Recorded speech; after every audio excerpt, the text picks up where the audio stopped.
भोजन और शराब की समृद्ध सुगंध शांत रात्रि हवा में फैली हुई थी। छोटे से रेस्तरां से बाहर टेबलों से हंसी और बकबक की आवाज़ें निकल रही थीं और आंगन में बैंड के लोग अपने पैरों से तालियां बजा रहे थे और स्पेनिश गिटार बजा रहे थे। और वहीं स्ट्रिंग लाइट की रोशनी में वह खड़ा था, प्रतीक्षा कर रहा था। अपना हाथ उसके हाथ की ओर बढ़ा रहा था। वह चमकती हुई उसकी ओर तैरती हुई आई।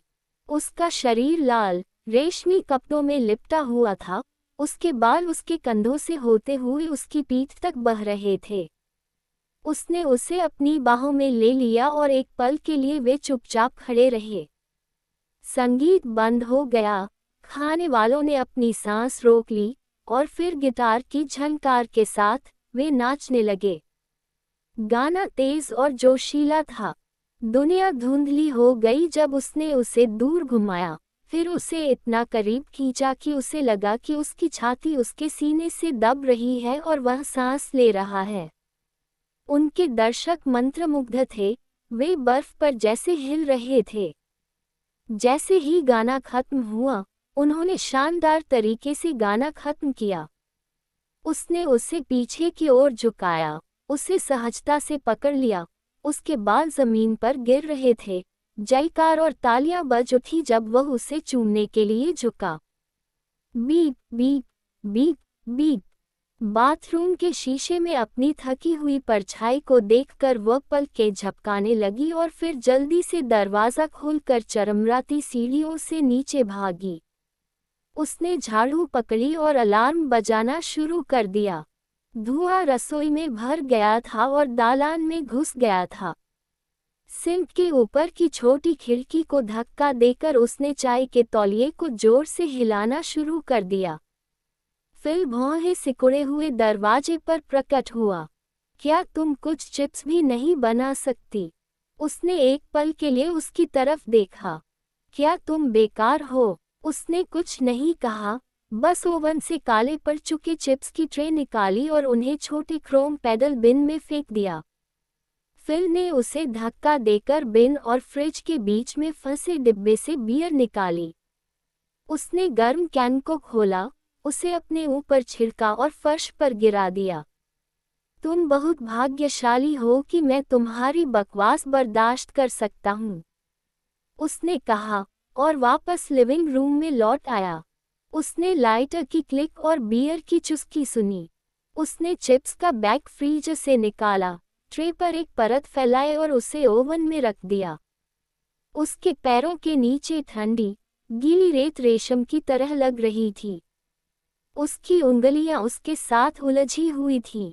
डूबता हुआ सूरज शांत पानी में गुलाबी और बैंगनी रंग बिखेर रहा था। क्षितिज की ओर देखते हुए उसके सीने में अनंत संभावनाओं की भावनाएं उमड़ रही थीं, प्यार और जुनून का भविष्य। उसने उसे अपनी ओर खींचा। उसने अपना लबादा उतार कर गोता लगाया, अपनी त्वचा पर पानी की अनुभूति, अपने होठों पर नमक के स्वाद से उत्साहित। उसने उसे उठाया, उसने अपनी टांगें उसकी कमर के चारों ओर लपेट ली और उसकी आंखों में झांकने लगी। एकमात्र ध्वनि लयबद्ध शश शश शश थी। जैसे ही समुद्र तट से टकराया, उसने चिप्स को ओवन से बाहर निकाला, उन्हें एक प्लेट पर रखा और उन्हें घुटन भरे लिविंग रूम में ले गई। फिल धंसे हुए चमड़े के सोफे पर झुका हुआ बैठा था, उसके हाथ में एक्सबॉक्स कंट्रोलर था और उसके कान में हेडफोन था। कैचअप? उसने स्क्रीन से अपनी आंखें हटाए बिना पूछा। वह कुछ सेकंड बाद वापस लौटी और कॉफी टेबल पर उसे रखने के लिए एक साफ जगह ढूंढी और फिर सीढ़ियों से ऊपर बेडरूम में चली गई।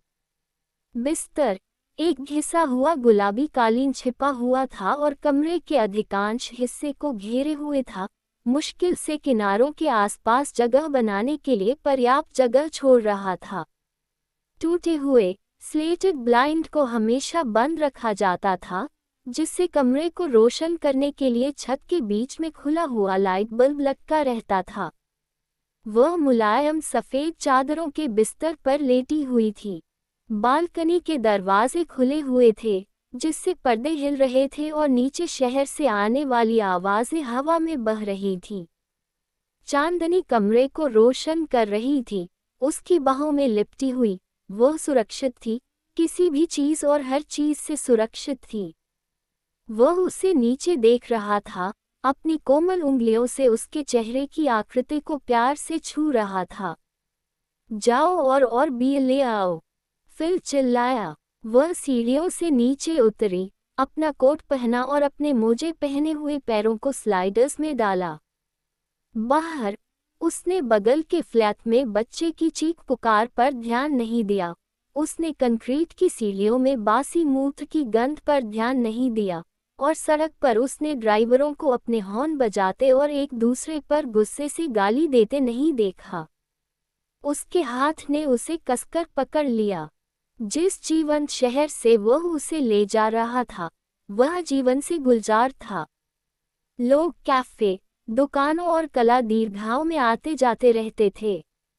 वह उसे रंग बिरंगे फल बेचने वाले बाजार के विक्रेताओं और जमीन पर पड़े संगमरमर के स्लैब के पास ले गया, जहां से क्रिस्टल के पानी की धारें हवा में उड़ रही थीं, जो पीछे एक महीन धुंध छोड़ रही थी जिसने उसके चेहरे को धूल से भर दिया। वह कॉफी और मीठे विदेशी फूलों की खुशबू ले सकती थी। उसके आसपास की आवाजें तेज, फिर भी प्रवाहपूर्ण भाषा में बोल रही थीं, विदेशी और रोमांचक। उसने चिकने कबाब की दुकान से गुजरते समय गंध पर ध्यान नहीं दिया, या तुर्की नायों की बकबक पर ध्यान नहीं दिया। उसने बस स्टॉप पर कबूतर से गर्मागर्म बहस कर रहे आदमी या बर्गर वैन के पास शॉपिंग ट्रॉली के साथ कूड़ेदान में खोजबीन कर रही बूढ़ी महिला पर ध्यान नहीं दिया। वह एक कैफे के बाहर एक छोटी सी मेज पर लोहे की कुर्सी पर बैठी थी। मेज पर एक सफ़ेद सूती कपड़ा बिछा हुआ था, और उस पर एक गिलास मग में ताज़ी काली कॉफ़ी भाप से पक रही थी और उसके बगल में एक चीनी वाली पेस्ट्री थी। वह कम सूरज की चमक से आंखें सिकोड़ रही थी। वह अकेली थी। शहर का चौक चहल पहल से भरा हुआ था। उसने एक पल के लिए भीड़ को देखा, इससे पहले कि उसकी नज़र आखिरकार उस पर टिकी। वह चौक के उस पार खड़ा था, उसे हाथ हिला रहा था। मेरे पास आओ, मी अमोर, उसने पुकारा। उसकी आवाज़ हर तरफ से गूंज रही थी। वह अपनी सीट से उठी। उसकी मुस्कान एक खुशी भरी हंसी में बदल गई, जैसे जैसे वह उसकी ओर बढ़ी, और तेजी से उसके गले लगने की ओर दौड़ी। जब वह फुटपाथ से उतरी तो उसने यह नहीं देखा कि लोग उसे चिल्ला रहे थे। मी अमोर, उसने फिर पुकारा। वह भीड़ के बीच से भाग रही थी, वह लगभग उसे छू सकती थी। व्यस्त सड़क पर 64 नंबर की आवाज आती देख उसने ध्यान नहीं दिया। वह उससे इतनी जोर से टकराए, लेकिन वह दृढ़ और मजबूत खड़ा रहा। उसने उसे बहुत कसकर पकड़ लिया और उसके कान में फुसफुसाते हुए कहा, हमेशा के लिए प्यार का वादा। और फिर उसने उसे चूमा, और जैसे ही उसने ऐसा किया, उनके आसपास की दुनिया पिघल गई। उसके शरीर की हर कोशिका में उत्साह उमड़ पड़ा, क्योंकि उसे भी लगा कि वह पिघल रही है, सुंदरता और शाश्वत प्रेम की जगह पर, हमेशा के लिए उसकी बाहों में।